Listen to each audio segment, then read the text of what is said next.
Hi friends, welcome back to Saji's delight. ഇന്ന് നമുക്ക് ലൂവിക്ക ഉപ്പിലിടുന്ന ഒരു സിമ്പിൾ വീഡിയോ ആണ്. സംഭവം ഈസി ആണെങ്കിലും ആർക്കെങ്കിലും ഇത് എങ്ങനെ ഉണ്ടാക്കാമെന്ന് അറിയാനായിട്ട് ആഗ്രഹം ഉണ്ടെങ്കിൽ നമ്മുടെ വീഡിയോ കാണാം. പിന്നെ പലർക്കും ലൂവിക്ക ഒരു നൊസ്റ്റു ആണ്. സ്കൂളും കോളേജ് കാലം ഒക്കെ ഓർമ്മ വരും. അപ്പോൾ വായിൽ കപ്പലോടുന്ന ഈ കിടിലൻ ഐറ്റം നമുക്ക് പെട്ടെന്ന് തന്നെ ഉണ്ടാക്കാം. ഇത് എൻ്റെ ചേട്ടൻ ടോമി ചേട്ടൻ്റെ വീട്ടിലുള്ള ലൂവിക്കയുടെ മരമാണ്. ഇതിൽ നിന്നാണ് ചേട്ടൻ ലൂവിക്ക പൊട്ടിച്ചിട്ട് കുറച്ച് എനിക്ക് തന്നത്. ഇതാണ് നമ്മുടെ ആ നൊസ്റ്റു ലൂവിക്ക. ഞാനും ഒത്തിരി നാളായി ഇത് കഴിച്ചിട്ട്. ഇത് ഉപ്പിലിടാൻ പോകുമ്പോഴാണ് വീഡിയോ ഉണ്ടാക്കാമെന്ന് വിചാരിച്ചത്. ഇത് കഴുകി വൃത്തിയാക്കി വെള്ളം വാരാനായിട്ട് വെച്ചേക്കാണ്. ഇത് ഒത്തിരി പഴുത്തത് എടുക്കരുത്. ഇത് ഇതേപോലെ മീഡിയം പഴുപ്പുള്ളതാണ് നല്ലത്. അടുത്തത് ഒരു പാത്രത്തിൽ ലൂവിക്ക മുങ്ങിക്കിടക്കാൻ പാകത്തിന് വെള്ളം എടുത്ത് തിളപ്പിക്കുക. ഇനി ഇതിലേക്ക് ആവശ്യത്തിനുള്ള ഉപ്പ് ചേർക്കുക. ഞാനിവിടെ ആ നാടൻ ഫീല് കിട്ടാൻ വേണ്ടിയിട്ട് കല്ലുപ്പാണ് ചേർത്തേക്കണേ. പിന്നെ ഇത് ഉപ്പിലിട്ട ലൂവിക്കയായ കാരണം ഉപ്പ് കുറച്ച് കൂടി നിൽക്കുന്നതാണ് നല്ലത്. വെള്ളം നന്നായി തിളച്ചതിന് ശേഷം ഫ്ലെയിം ഓഫ് ചെയ്തിട്ട് അത് ചൂടാറാനായിട്ട് മാറ്റി വെക്കുക. ഇതിലേക്ക് നമുക്ക് ഒരു പിടി കാന്താരി മുളക് ഇട്ട് കൊടുക്കാം.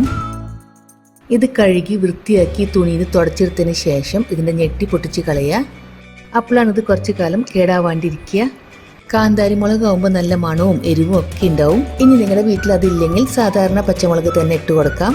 അതേപോലെ എരിവ് അധികം വേണ്ടാത്തവർക്ക് കുറവും പച്ചമുളക് ചേർത്ത് കൊടുക്കാം. അങ്ങനെ നമ്മുടെ മുളകും റെഡിയാണ്. അടുത്തത് നമുക്ക് വെള്ളം വാരാൻ വെച്ച ലൂവിക്ക ഒരു വൃത്തിയിലെ തുണിയിൽ തുടച്ചെടുക്കുക. ഇതൊക്കെ പെട്ടെന്ന് കേടാവാണ്ടിരിക്കാനാണ് ചെയ്യണേ. അടുത്തത് കഴുകി തുടച്ച് ഉണക്കിയെടുത്ത ഒരു നല്ലൊരു ഗ്ലാസ് ജാർ എടുക്കുക. ഇനി അത് കിട്ടിയില്ലെങ്കിൽ മാത്രം പ്ലാസ്റ്റിക്കിൻ്റെ കുപ്പി എടുക്കുക. എന്നിട്ട് തുടച്ചു വെച്ച ലൂവിക്ക ആ കുപ്പിയിലേക്ക് ചേർത്ത് കൊടുക്കുക. അടുത്തത് കാന്താരി മുളക് ചേർക്കുക. നെക്സ്റ്റ് ഇതിലേക്ക് ചെറിയ ചൂടോട് കൂടിയിട്ടുള്ള ഉപ്പ് വെള്ളം ചേർത്ത് കൊടുക്കുക. ഇതിലേക്ക് വെള്ളം നല്ലോണം ചൂടോടെ ചേർക്കരുത്. തിളപ്പിച്ച് ആറിയതിന് ശേഷം ചേർക്കാം. ഇല്ലെങ്കിൽ ഇതേപോലെ ചെറിയ ചൂടോടെ ചേർക്കാം. ഇപ്പോൾ ലൂവിക്കൊക്കെ നന്നായി ഉപ്പ് വെള്ളത്തിൽ മുങ്ങി കിടക്കുന്നുണ്ട്. ഉപ്പും വെള്ളം കുറവാണെങ്കിൽ മുകളിൽ പൂപ്പിൽ പിടിക്കാനുള്ള ചാൻസ് ഉണ്ട്. അപ്പോൾ ഇതേപോലെ മുങ്ങി കിടക്കണം.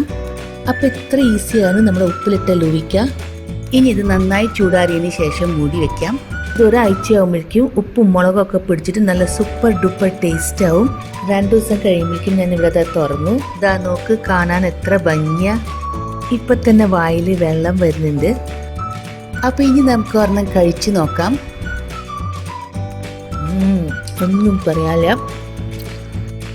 ഇപ്പൊ തന്നെ അത്യാവശ്യം ഉപ്പും എരിവും പുളിയൊക്കെ ഉണ്ട്.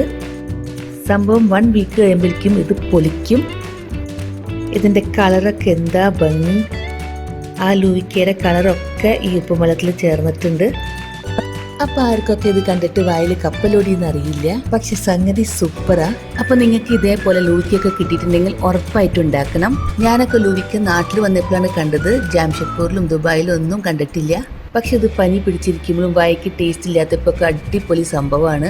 ഇത് വെറുതെ കഴിക്കാനും നല്ല ടേസ്റ്റ് ആണ്. അതേപോലെ ചമ്മന്തി ഉണ്ടാക്കിയിട്ടും അച്ചാറുണ്ടാക്കിയിട്ടും ഒക്കെ കഴിക്കാം. അങ്ങനെ നമ്മുടെ ഈ കൊച്ചു വീഡിയോ ഇഷ്ടമായാൽ ലൈക്ക് ചെയ്യാനും ഷെയർ ചെയ്യാനും കമന്റ് ചെയ്യാനും മറക്കരുത്. അതുപോലെ ഇതുവരെ സബ്സ്ക്രൈബ് ചെയ്തിട്ടില്ലെങ്കിൽ സബ്സ്ക്രൈബ് ചെയ്യാനും മറക്കരുത്. അപ്പോൾ ലൂവിക്ക തന്ന നമ്മുടെ ചേട്ടനും താങ്ക് യു. പിന്നെ വീഡിയോ കണ്ട എല്ലാവർക്കും താങ്ക് യു ഫോർ വാച്ചിങ്.